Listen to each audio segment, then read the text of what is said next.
welcome to SCube TV. I am your host Rajni Bharara, and today on the show I have with me this special doctor once again. His name is Dr. Chava Anjaneyulu, and he is an ENT surgeon. Today on the show we are going to speak with doctor about nose and all the issues related with nose. But before, it's our ritual, we would like to welcome him to SCube TV Global, and we would like to thank him for taking out time and doing the show. Doctor, thank you so much for coming to SCube TV Global. And again, thank you so much for taking out time and doing the show. It means a lot. Thank you, man. It is my great pleasure. Good evening. Good evening to you too. So now, doctor, like I've mentioned to the audiences, while I was introducing you, that today we are going to talk completely about all the issues related with nose and all the problems that is related with nose. So before I ask anything to you, my very first question to you is, because the season is changing, the weather is changing. So these days people are having a lot of issue with cold. So they are, they are very, they are getting cold very easily. They're catching cold very easily. So how does that happen? And what is the connection between the weather change and cold? If you can please tell this to the audiences. Yeah, usually with the weather change, atmosphere changes, certain viruses will increase their population wise. With the mutations, they will change that their genes also. With that, the pathogenicity will change. So most of the times when the weather changes, that time this virus will grow and that will attack the persons, those who goes in contact with them are near unhygienic conditions. And this, especially from warm to cold weather, is more prone to the cold infections. Because in these situations, in the nose also, with the cold exposure, the turbinates will become increase in size by vasodilatation, by increasing mucus secretion. When there is increase in mucus secretions, that will help to grow that virus. So whenever the weather changes, in weather changes, these mucus secretions will increase, that plugs will form, in that virus will grow, and that will cause the more acute cold attacks. But doctor, when cold or when people catch cold or cough, so they don't normally go to doctor, and they don't normally directly go to to the nearby doctor and go for a proper checkup. So they actually wait for a few days to so that the virus can get away. Can easily get away. So for how long should a person wait before they should actually go see a doctor if they have caught cold and cough? Most of the times, initially, if the person is healthy, we don't have any other health issues, especially diabetes problem. If we take proper rest and proper food intake, most of the times this cold will come down. Like if there is till the time, 2-3 days, if we take care of it, by 2-3 days, that attack will come down. That intensity of the infection will come down by increasing our resistance. Basically, we can increase our resistance by adequate sleep, proper nutritional food intake, and a proper rest. Don't do more physically. You can do little bit walk in warm weather like that, but don't do intense physical activity like intense exercise, intense anything which increases your stress.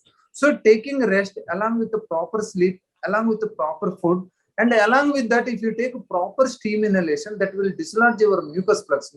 Whatever the plugs is there in the nose, it will get dislodged. So usually mucus plugs are the site where the virus will grow. So these 4 precautions will help. These 4, if you take at an early stage, when you think you are getting, your body becomes warm, initial signs of cold like sneezing, little bit water discharge coming. If you take all these precautions, all these instructions, if you follow all these things, most of the times this cold will come down by 2 to 3 days. If after 2-3 days also your pains increase, if you have persistent fever, if you have persistent nose block, and if you have persistent headache and facial pains, along with that, if there is yellow or green secretions, you need to contact doctor and you have to get a proper medical treatment. Till that time, for 1 or 2 days, if you take the rest, your body pains will come down, your fever will come down, your weakness come down. Then most of the times you don't need to go to the doctor. Only increasing symptoms along with the nasal blockage and nasal secretions is the hint for to check by doctor and to get the treatment by the doctor. So doctor, also there, a lot of time what happened that they also, the patient goes to a nearby medical store or a chemist shop and they buy few medicines with, just by asking the chemist.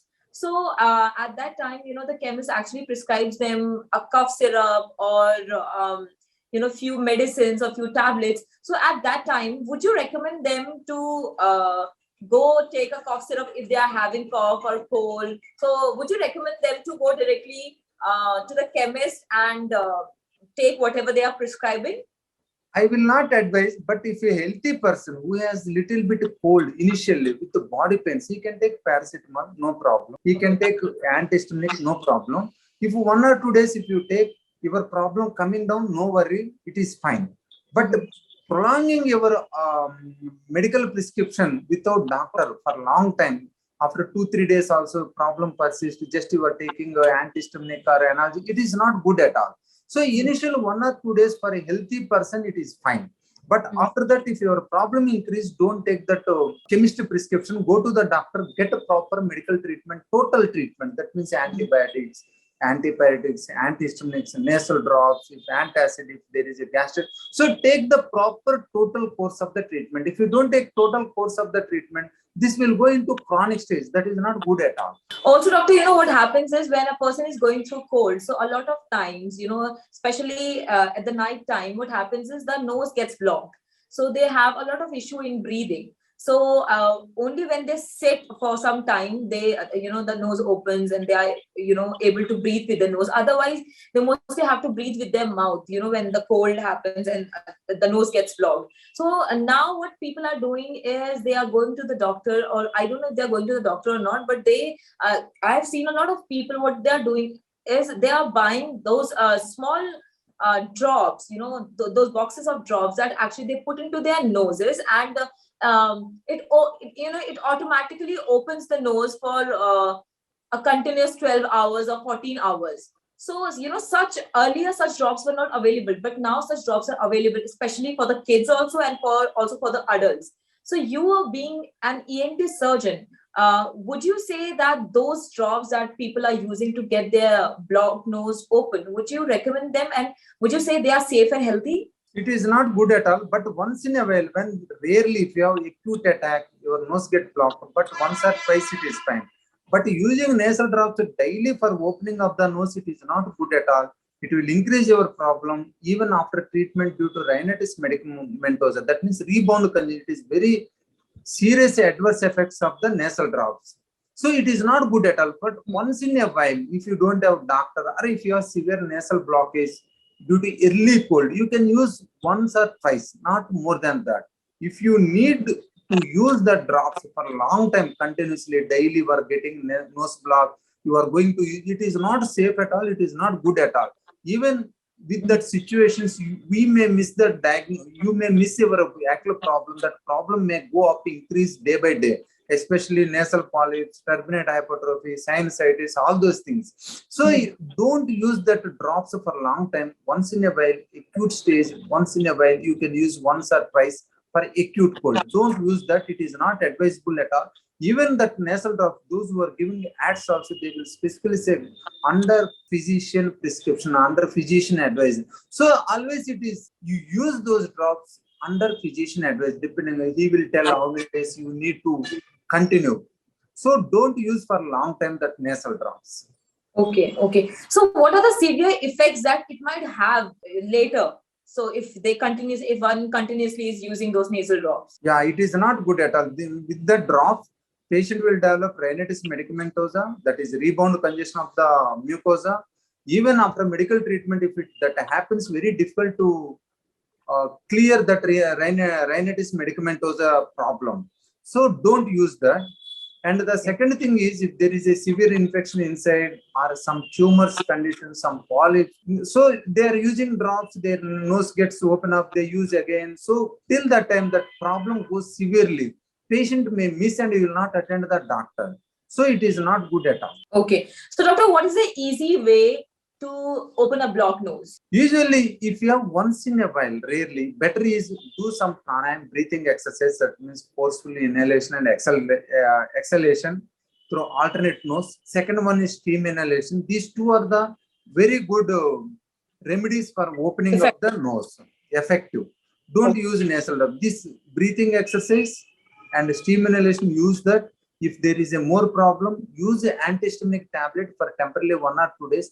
After that also, if you have problem, consult your doctor, find out the reason, take the medical treatment or precautions, whatever it may, breathing exercise, steam inhalation, avoid the dust exposure, take proper rest, avoid cold exposure, all those things you can follow. Most of the times, if your nose is clear, there is no problem. Most of the times, breathing exercise, steam inhalation will help to open up your nose. A lot of cases, what has happened that, I actually have read quite a few cases in which people have a complaint of continuous running nose. So when a person is going through continuous running nose and, they tend to feel that they might have got some allergy or some infection or something like that. So when they go see a doctor, so the doctor tell them that it is nasal polyps, if I'm pronouncing the name right. So it is called nasal polyps. In easy language, for the general public, for the normal public, it is called as the nose, the bone of the nose has become bigger or has increased, which is called as nasal polyps. So please explain what exactly is nasal polyps and what happens in that. Nasal polyps is the development of polyp from the nasal mucosa. There are mucous glands in the nasal mucosa. If that opening is blocked, inside that mucous secretions will go up and this will form the nasal polyps. Especially these nasal polyps, most of the times due to allergy. Those who have the nasal allergy, sneezing and running nose, they will develop over a period of time the nasal polyps. Second is the infectious problem. Infections also cause the nasal polyp. But in infection, usually most of the time single polyp will be there. But in allergy, there are many polyps that we call it as a multiple nasal polyposis. And in this allergy patient, there is a chance of fungal sinusitis, fungal infection is also more. Because in house dust, there the fungal elements will be there. That will deposit in the polyp mucosa and the sinus mucosa. It will cause the fungal sinusitis. So once the nasal polyps are there, it is better to remove it. Many people, they say, after removal of the nasal polyps, we may get the recurrence. But if you get the removal of the nasal polyps, after that, if you have any allergy, take immunotherapy treatment to control that allergy. And locally, you do the cleaning of the mucosa with the native wash. Most of the times, you get a permanent relief from this problem. If you neglect this problem, this nasal polyps convert into the fungal infection that even invade orbit and you may lose the vision, it may enter into the brain. All these serious problems will happen. So don't neglect if there are nasal polyps, don't think about the recurrence. First, you remove that nasal problem, polyps, either by surgery, immunotherapy, different methods depending on the intensity of the problem. Once you clear that nasal polyps, then you continue the native wash. That means cleaning of the nasal cavity with warm saline. With that polyps will not recur, and always it will clean the dust particles, fungal elements from the nose continuously. So it will your polyps will not recur. So no worry if there are polyps. Go and get an endoscopic examination, CT scan of the sinus, paranasal sinus. On this test, you will know the extent of the disease. Remove that disease and get the medical management along with the native wash. You get relief from this nasal polyps. I mean, are there any particular, is there any particular thing, not a particular thing, but I would like to ask you that, what kind of people develop a nasal polyps? Is there any criteria for those people? Yeah, most of the times these polyps will come into allergy patients, especially we see many patients, especially those who work with unhygienic conditions, those who work with the dust areas. Okay. And it may be in the house, it may be in the land, agriculture land. Previously, in olden days, most of the times we see the farmers. Basically, they will work in there are a lot of dust particles along with the fungus that will deposit, and they will get the nasal polyps, especially in Haryana and Punjab. This is common. But nowadays, we are seeing in many patients in normal metro cities also, because they are working with dust atmosphere. Their houses may be dust. Many houses, they will not get clean regularly. That house with that means dusting indirectly, de-dusting or whatever you call it as. Many areas, this most of the times they keep the books and unused class for months together. There, these dust particles will deposit. Especially these are very dangerous dust particles because they will have the fungal elements in it. So those who are cleaning old books and home corners, you can say corners in the corners, there is a dust is there. Roof of the rooms, these will have the danger fungal particles. So most of the times these people, allergy people, those who work with the unhygienic conditions, house dust or agriculture dust, these people will develop the nasal polyps. So, doctor, but a lot of people don't know actually about nasal polyps. So they think that when they get the running nose or when they get the cold, so they don't know they are not. It's not only connected to the allergy, but it is also connected to the nasal polyps. So when I ask you, how can we let people know, and how can we educate them about nasal polyps, and what can they do to prevent it from happening? Yeah, always if you have allergy, periodically you get a nasal endoscopic examination. Those who have serious allergy problem, nasal obstruction, nasal discharge, sneezing, periodically once in a. Sorry for interrupting you. So regardless of the age that you are in, so I mean of whatever age that you are, you should go for this test. Yeah, irrespective of age, if you have continuous sneezing problem, nasal discharge, nasal obstruction, once in a year or once in 2 years, get a nasal endoscopic examination. There you can find easily if there are any polyps, you can easily diagnose and you can treat it. But to prevent that nasal polyps, especially those who have the allergy, that means sneezing, nasal discharge, nasal block, daily you do with the native wash, that Jalaneti, that cleaning of the nose with warm saline water. If you do that Jalaneti or Neti wash, that you can learn easily from any people, those who practice the yoga. So you can easily do that Jalaneti. With that, most of the times you can prevent the occurrence of this nasal polyps. Okay. So all allergy patients, those who have the nasal problem, especially, even they have allergy or not allergy, if they do pranayama, breathing exercise and Jalaneti, most of the times this nasal polyps will not form. So now I would also like to ask you about sinus. So what exactly is sinus, and how does a person get sinus? I mean, what are the causes of it? Usually sinus problem, that is inflammation or infection of the sinus. Infection is maybe due to bacterial infection, viral infection or fungal infection. But inflammation is due to allergy. So those who have the problems of the allergy, they are more prone to the sinusitis. There are many sinuses, maxillary sinus, sigmoid sinus, frontal sinus, sphenoid sinus. Any sinus can attack, but most of the times more than one sinus will get infected or inflamed. So we will call it as a pansinusitis or sinusitis patient. Usually mostly sinusitis patients will have either anatomical abnormalities in the nose, either deviated nasal septum or inferior turbinate hypertrophy or nasal polyps or adenoid hypertrophy. The other is the allergy. Usually these anatomical problems and allergy will contribute to the sinusitis problem. So is there something that also triggers the sinus? Yeah, most of the times allergy and a common cold, these two are the triggers to the sinus problem. Those who get recurrent viral infection, cold, better to get a flu shot injections once in a year. Usually in Western countries, they will get every year flu shot injection. In India also now in all metros, those who are staying mostly in metro and those who travel very frequently, we advise them get the flu shot injections once in a year. That is preventing the recurrence of the sinusitis problem. One is that. Second one is avoid allergy exposure. If anybody is having allergy problem, we are doing a allergy skin prick test and we are finding what is the reason for allergy and we are giving immunotherapy treatment. So by avoiding viral infections and by treating that allergy with immunotherapy, we can prevent the sinus. Also, doctor, if I talk about, what exactly are the symptoms of sinus? I mean, there are different, because there are certain symptoms of cold, but how do we differentiate that this is not just cold, but this is a bigger form? It is sinus. So how do we differentiate, and what are the symptoms? Basically, from cold, we have to differentiate the sinus by the duration of the problem. Usually, cold problem will stay for a few days only, but a sinusitis problem will stay for a few weeks or few months. Usually, acute cold and acute sinusitis problem, the symptoms are same: nasal blockage, nasal discharge, facial pain, headache. These are the common.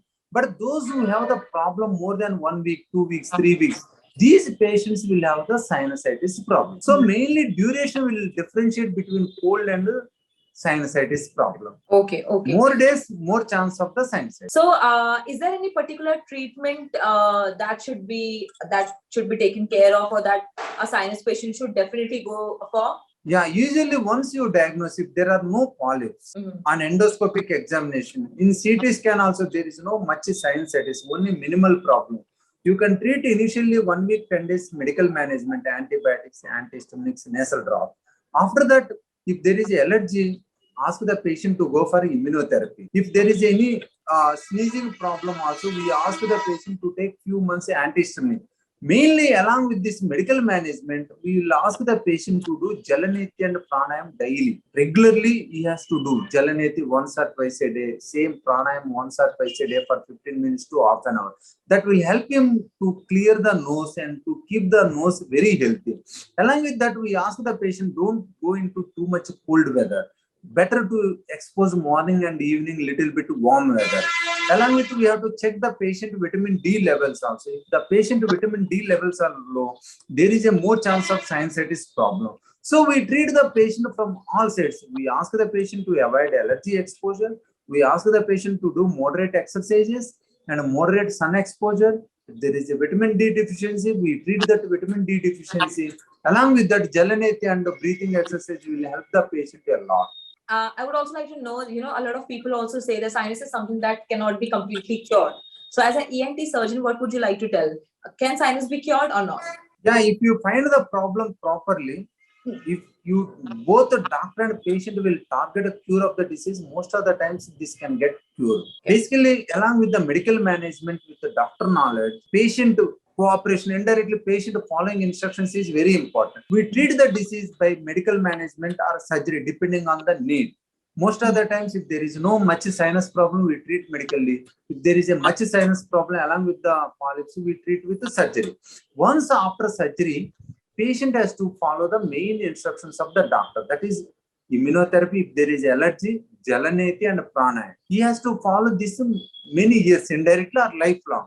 If we follow along with the medical management, all these precautions, regular moderate physical activity, breathing exercise and pranayam, most of the times this sinus will get cured, patient will be asymptomatic. If patient will not follow these instructions and the patient will not do moderate exercise, if he exposes the dust and cold weather more and more, if his body resistance is less, maybe due to by his nature or due to other problems, diabetes, this chance of sinusitis will get cured is less. So get the proper treatment by the doctor and follow the proper lifestyle by yourself. Most of the times you get relief from the sinusitis problem. Thank you so much, Dr. Chava Anjaneyulu, for coming to SCube TV Global and speaking with us.